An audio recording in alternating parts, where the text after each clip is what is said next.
নমস্কার, আমি নীলিমা বিশ্বাস। এতদিন জানতাম এটা ধর্মনিরপেক্ষ দেশ, কিন্তু আজকের থেকে জানবো যে এটা হিন্দুদের দেশ।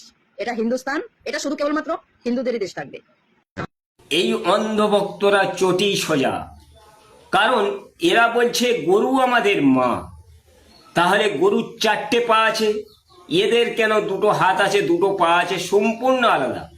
তাহলে গরুর পেটে যারা হয়েছে তারা হলো গরু, তাদের চারটে পা আছে। এরা মানুষের পেটেতে হয়েছে, এদের দুটো হাত আছে, দুটো পা আছে। তাহলে এরা সম্পূর্ণ গা জোরে কাঁধ বেঁধে ক্ষমতার জোরে বলছে গরুর পেটেতে আমরা হয়েছি। এই সনাতনী ধর্মের মানুষরা কত বড় একটা মিথ্যাবাদী দেখুন, প্রমাণ সহ।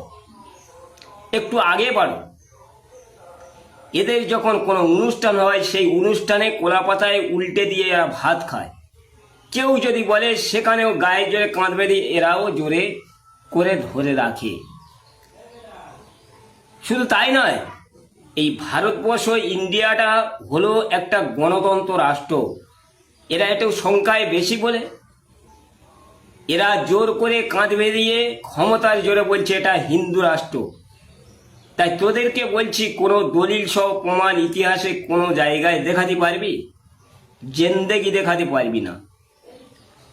তাই তোদেরকে বলছি, তোরা যখন চটি পরবি একটু উল্টো পাল্টা, বাম পায়ের চটি ডান পায়ে, ডান পায়ের চটি বাম পায়ে পরবি। তোরা জেন্দেগি পড়তে পারবি না, তোদের বাপের কোনো ক্ষমতা নাই। কারণ এখানে গা জোরে ক্ষমতার জোর করে ধরে রাখতে পারবি না, লোকে পাগল বলে ডাকবে, চলাফেরা করতে পারবি না। এই জন্য বলছি, তোরা যখন চটি পরবি তোদের তখন সোজা করে পড়তে হবে। এই জন্য এই অন্ধভক্তরা হলো চটি সোজা। কি সুন্দর ডোজ দিলাম হোমিওপ্যাথি, এইবার আস্তে আস্তে মেডিসিনের কাজ ধরবে। আর লজ্জা থাকে তো ফেসবুকে এসে বড় বড় ডায়লগ করবি, কথাটা ঠিক না বিঠিক? আপনারা বেশি বেশি এই ভিডিওটা শেয়ার করিতে থাকো।